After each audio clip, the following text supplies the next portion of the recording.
आज लोगों ने भगवान शंकर की पूजन को या देवताओं की पूजन को महंगा करना चाहता है, पर मेरे देव के पूजन में कुछ महंगा नहीं है।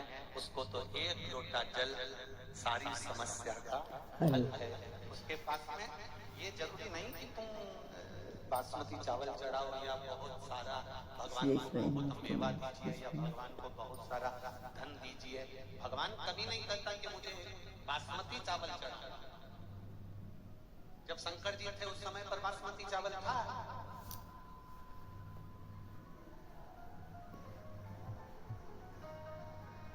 शंकर जी ने कभी पार्वती जी से बोला कि मेरे लिए बासमती चावल बना,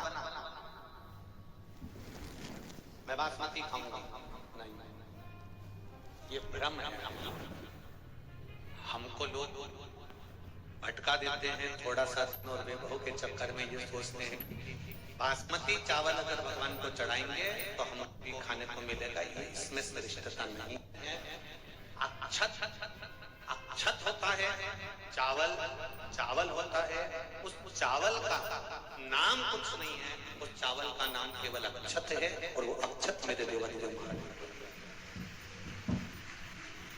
अक्षत क्यों चढ़ाया जाता है ये भी एक बात समझ लें। अर्थात हमने अगर जल चढ़ाया है, हमने अगर बेलपत्री चढ़ाई है, हमने अगर फूल चढ़ाया है, हमने अगर प्रणाम करा है, हमने अगर आपको नमन करा है, तो हमारा करा गया दान, हमारा किया गया पुण्य, हमारा किया गया सत्कर्म अमर हो जाए, अक्षय हो जाए।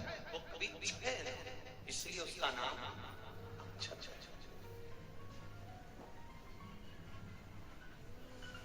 वो कभी समाप्त ना हो। और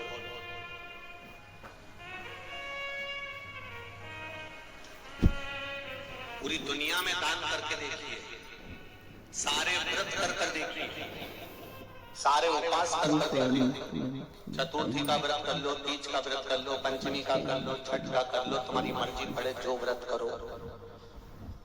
तुम्हारा मन पड़े उतना दान करो, तुम्हारा मन पड़े उतना दो, तुम्हारा मन पड़े उतना दे दीजिए, मना नहीं है। सारी दुनिया में करा गया दान, सारे करे गए व्रत, पुण्य, इन व्रत का पुण्य, इन दान का पुण्य जो हमारे पास में है, हो सकता है हमारे मरते मरते तक पुण्य हमारा समाप्त हो जाए। हमने किसी को गलत दृष्टि से देख लिया, पाप हो गया। हमने गलत बोल दिया, पाप हो गया। हमने गलत सुन दिया, पाप हो गया। हो सकता है कि हमने जो पुण्य इकट्ठा करा था वो धीरे धीरे धीरे धीरे समाप्त हो जाए। पर शिव महापुराण में किया गया दान, शंकर के मंदिर में चढ़ाया गया एक अक्षत, एक लोटा जल, या शंकर के अनुमोदन में या शिव तत्व में या शंकर का नाम लेकर कोई व्रत करा है, शिव का नाम लेकर कोई दान करा है, शंकर का नाम लेकर कोई पुण्य करा है, तो वो कभी समाप्त नहीं होता। वो अजर और अमर, वो कभी समाप्त नहीं होता।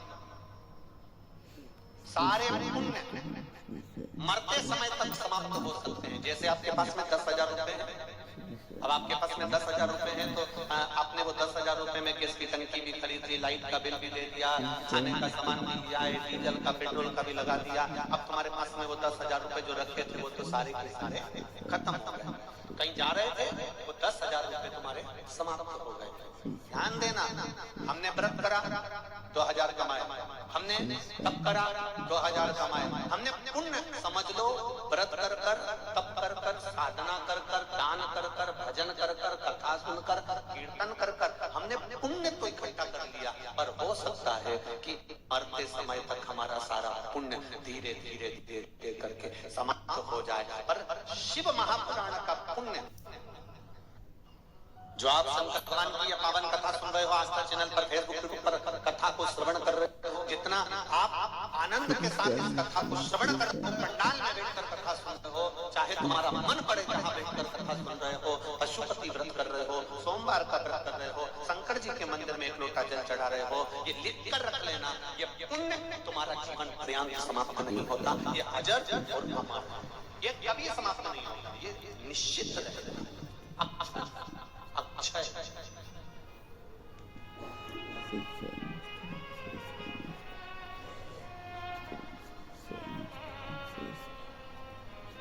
कभी समाप्त होने वाला नहीं। कितना सुंदर शिव महापुराण में लिखा हुआ है कि श्री शिवाय नमस्तुभ्यम। इस मंत्र का जाप करने वाले व्यक्ति का केवल मुख का दर्शन कर लेते हैं तो हमारे जिंदगी के करे हुए सारे पाप नष्ट हो जाते हैं, केवल मुख का दर्शन।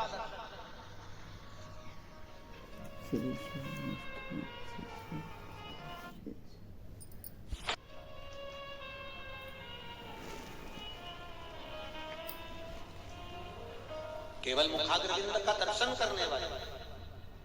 दुख की घड़ी में घर का सोना, दुख की घड़ी में तकलीफ के समय पर घर की चांदी, घर का सोना सुनार की दुकान पर जाता है, उसी तरह दुख की घड़ी में तुम किसी के दरवाजे पर हाथ पैर जोड़ने मत जाओ। दुख की घड़ी आए तो जैसे घर का सोना सुनार के पास जाता है, ऐसे दुख की घड़ी में तुम मेरे महादेव के पास जाओ और उससे दिल से कहो, वो दिल से सुनो, कहो उसको।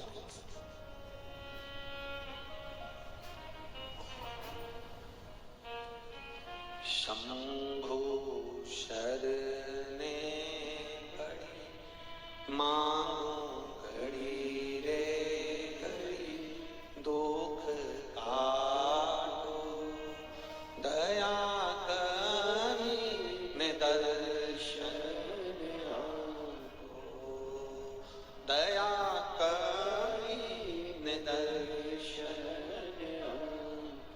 घर का सोना दुख के समय पर सुनार के आ जाता है। जब दुख की घड़ी आए कहीं जाओ मत जाओ, पर मेरे महादेव के पास 2 क्षण, 1 पल, 1 घड़ी जाओ।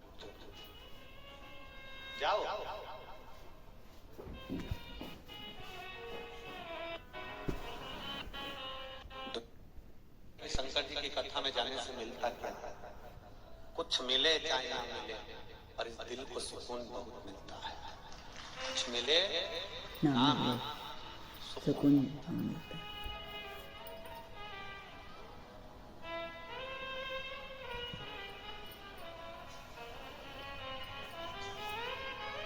कितनी दूर दूर से आप लोग कथा को सुनने के लिए आए हो, ना जाने कहां कहां से आप पहुंचे हो। ठंड कड़ाके की पड़ रही है, एक एक कम्बल ओढ़ ओढ़ के रात भर 2-3 बजे तक भजन करना, 2 घंटे की नींद ले लेना और फिर सुबह से उठकर बैठकर फिर भगवान की भक्ति में रम जाना। तुम्हारे बराबर दुनिया में कोई साधु, कोई सन्यासी, कोई तपस्वी,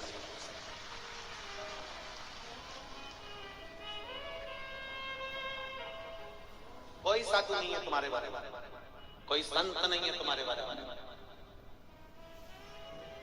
एक पत्र आया है, थोड़ा सा समिति वालों को जरूर बुरा लगेगा, लग जाए। जहां की कथा हम जहीं छोड़कर जाते हैं, इसलिए बोलने में पीछे हटते नहीं है। वैसे और वाला महाराज बेकार है और बेकार है।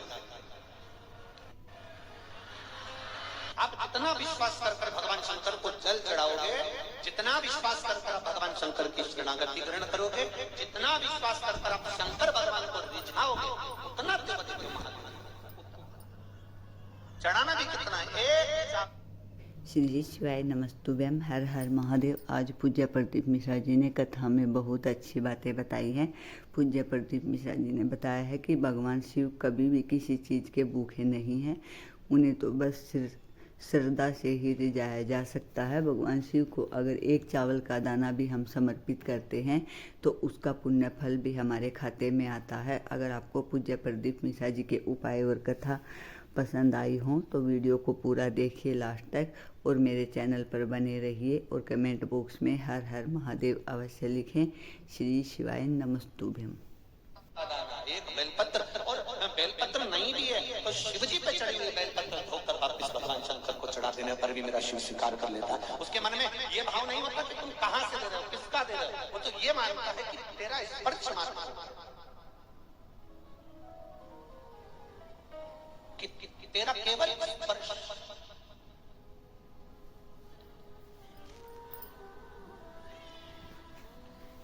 कितनी सुंदर कथा मिलती है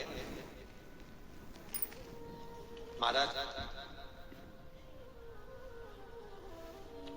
एक कथा का स्मरण आता है।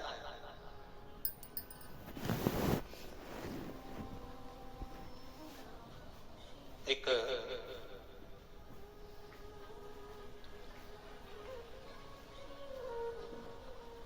बार देवऋषि नारद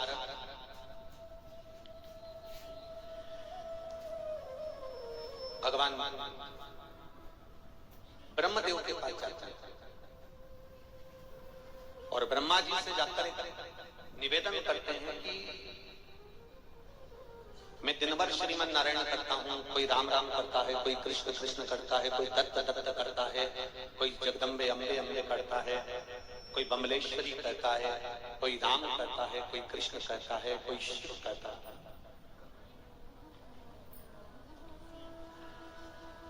अगर मान लो भूमंडल पर संसार सागर में कोई भगवान शंकर का नाम लेने वाला है, भगवान शिव का स्मरण करने वाला है, तो उसके स्पर्श का क्या लाभ है, उसके स्पर्श का क्या सुख है? ब्रह्मा जी ने कहा, एक बार काशी में चंद्रवंश के अंतर्गत एक बड़े वीर राजा हुए जिनका नाम था दशरथ, जिनका नाम दशरथ और जिनका विवाह एक बड़ी सुंदर कन्या के साथ में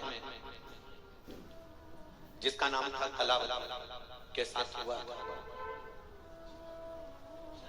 दशरथ जो राजा थे वो बड़े दानी थे, पुण्यात्मा थे, भजनी थे, कीर्तनी थे, स्मरण करने वाले थे। जरा देखिए आशुतोष भगवान का चरित्र। आप लोग जो पशुपति व्रत करते हो, आप लोग जो जल चढ़ाने जाते हो, आप लोग एक चावल का दाना चढ़ाने जाते हो, आप एक धतूरा, एक बेलपत्र, एक फूल की पंखड़ी चढ़ाने जाते हो, या नहीं भी चढ़ाकर शंकर मंदिर को मात्र दर्शन कर कर जाते हो, वो भी नहीं कर पाते तो शिखर का दर्शन कर कर निकल जाते हो। वो एक शब्द इससे दशरथ राजा का, राजा की धर्म पत्नी कलावती,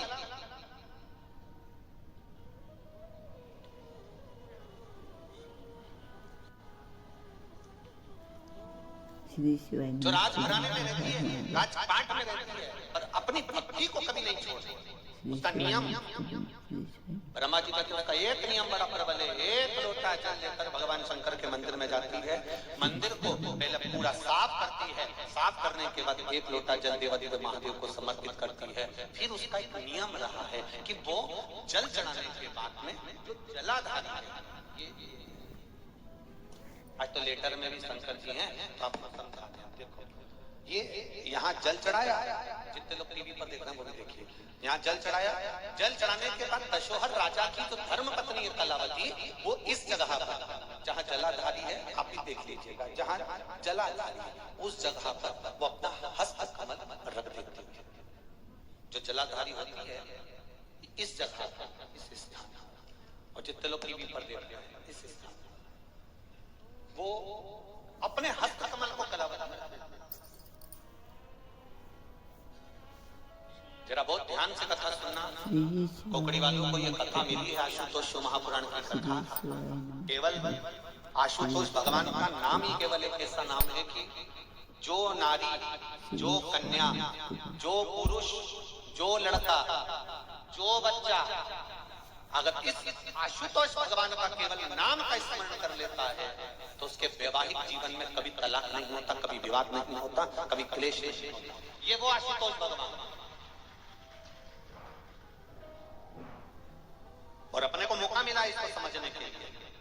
दशरथ राजा की धर्मपत्नी कलावती शिव जी को जल चढ़ाकर जलाधारी पर अपना हस्त कमल रख लेती है और हस्त कमल रखकर बाबा देवादिदेव महादेव का पंचाक्षर मंत्र का जाप करती है। नमः शिवाय, नमः शिवाय, ओम नमः शिवाय, नमः शिवाय, हाथ रखा, उसकी चित्त वृत्ति में जो मंत्र भगवान शंकर का है वो मंत्र उसको स्वीकार कर लेती है। कभी वो श्री शिवाय नमस्तुभ्यम, कभी वो पंचाक्षर, कभी वो महामृत्युंजय, वो मंत्र का कभी गौरी शंकर के मंत्र का भी स्मरण कर लेते। श्री शिवाय नमस्तुभ्यम। हर हर महादेव। पूज्य प्रदीप मिश्रा जी ने आज कथा में बहुत अच्छी बातें बताई हैं और पूज्य प्रदीप मिश्रा जी ने ओम नमः शिवाय का उच्चारण करने का भी लाभ बताया है। अगर आपको पूज्य प्रदीप मिश्रा जी की कथा और उपाय पसंद आए तो प्लीज़ एक लाइक और एक कमेंट अवश्य करें और कमेंट बॉक्स में हर हर महादेव लिखे। पूज्य प्रदीप मिश्रा जी की कथा और उपाय बहुत अच्छे होते हैं। इसे सुनने के लिए प्लीज़ चैनल पर बने रहिए और वीडियो को लास्ट तक देखिए। श्री शिवाय नमस्तुभ्यम।